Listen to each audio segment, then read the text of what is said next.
ఓం అస్మద్గురుభ్యో నమః. శ్రీమతే రామానుజాయ నమః.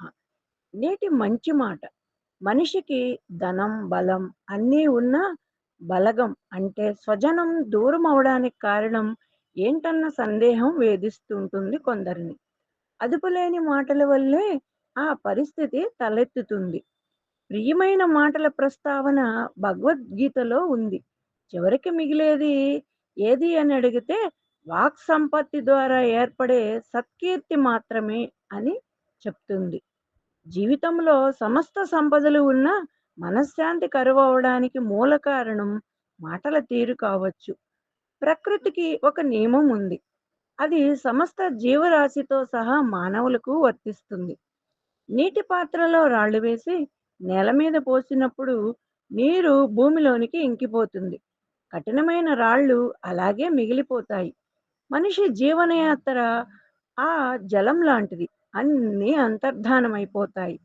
కానీ నోటి నుంచి వెలువడిన కఠినమైన మాటలు మాత్రం జనం గుండెల్లోకి ఇంకిపోకుండా కలకాలం నిలిచిపోతాయి.